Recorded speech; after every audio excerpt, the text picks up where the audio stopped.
Hello everyone, welcome to Magichandsofdeepa. ഇന്ന് ഞാൻ എൻ്റെ ഫേവറേറ്റ് റെസിപ്പിയാണ് ഉണ്ടാക്കാൻ പോകുന്നത്. എനിക്ക് വളരെ ഇഷ്ടമുള്ളൊരു കറിയാണ് വെള്ളരിക്ക പുളിശ്ശേരി. അപ്പോൾ നമുക്കിന്ന് വെള്ളരിക്ക പുളിശ്ശേരി എങ്ങനെ ഉണ്ടാക്കാമെന്ന് നോക്കാം. ഫ്രണ്ട്സ്, ഞാൻ Deepa Rajesh. Welcome to the video.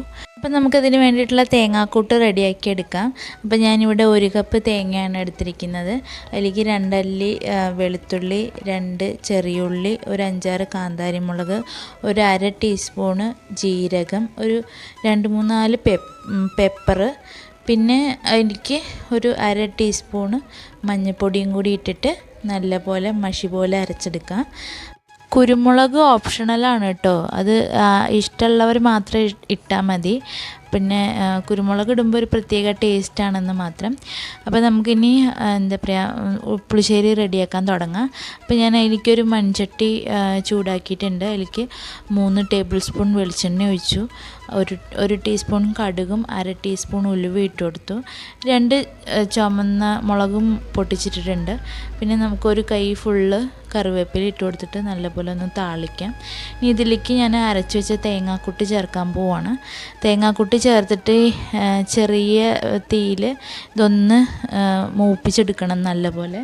തേങ്ങാക്കുട്ടി നല്ലപോലെ എണ്ണയിൽ മൂപ്പിച്ചെടുത്താലുള്ള പ്രയോജനം എന്താ വെച്ചിട്ടുണ്ടെങ്കിൽ പുളിശ്ശേരി 2-3 ദിവസത്തേക്ക് കേട് വരില്ല, നല്ലൊരു ടേസ്റ്റും ഉണ്ടാവും. അപ്പോൾ ഞാനിനി ഇതിലേക്ക് വെള്ളരിക്ക വേവിച്ച് വെച്ചത് ചേർക്കുകയാണ്. അതിന് വേണ്ടിയിട്ട് ഞാനിവിടെ 300 ഗ്രാം വെള്ളരിക്കയാണ് എടുത്തിരിക്കുന്നത്. അത് വേവിച്ചത് നല്ലപോലെ തവിയും കൊണ്ടൊന്ന് ഉടച്ചു കൊടുക്കുക. അപ്പോൾ ഇനി നമുക്കിതിലേക്ക് തൈര് ചേർത്ത് കൊടുക്കാം. അതിന് ഞാനിവിടെ 1/2 ലിറ്റർ തൈരാണ് എടുത്തിരിക്കുന്നത്. അതൊന്ന് സ്പൂണും കൊണ്ട് തന്നെ ഒന്ന് ഉടച്ചെടുത്താൽ മതി. എന്നിട്ട് തൈര് ചേർത്തിട്ട് നല്ലപോലെ ഇളക്കി കൊടുക്കുക. തീ ഒന്ന് ചെറിയതാക്കി വെച്ചോളൂ കേട്ടോ. അപ്പോൾ തൈര് ഒഴിക്കുമ്പോൾ ചിലപ്പം പെട്ടെന്ന് എന്താ പറയുക, കെട്ടുപോകാൻ സാധ്യതയുണ്ട്. അപ്പോൾ ഇനി നമുക്കിതിലേക്ക് കുറച്ചും കൂടി ചാറ് വേണമല്ലോ. അപ്പോൾ നമുക്ക് 1 കപ്പ് വെള്ളം കൂടി ഒഴിച്ചു കൊടുക്കാം. ഞാൻ തണുത്ത വെള്ളം തന്നെയാണ് ഒഴിക്കുന്നത്. തൈര് ഒഴിച്ചതുകൊണ്ട് ഞാൻ അതിലേക്ക് ചൂടുവെള്ളം ഒഴിക്കുന്നില്ല. ഇനി നമുക്ക് ഉപ്പ് ചേർക്കാം. ഞാൻ 1.5 സ്പൂൺ ഉപ്പ് ചേർത്ത് കൊടുത്തിട്ടുണ്ട്. അപ്പോൾ നല്ലപോലെ ഇളക്കി യോജിപ്പിക്കാം.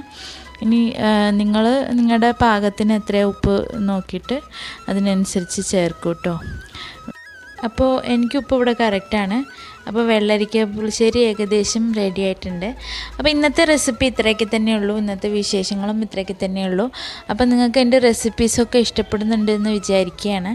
അപ്പോൾ എല്ലാവരും ലൈക്കും കമൻറ്റും ഷെയറൊക്കെ ചെയ്യുക. നിങ്ങളുടെ വീട്ടിലുണ്ടാക്കി നോക്കിയിട്ട് ഫീഡ്ബാക്കൊക്കെ പറയണം കേട്ടോ. അപ്പോൾ താങ്ക് യു ഫോർ വാച്ചിങ്.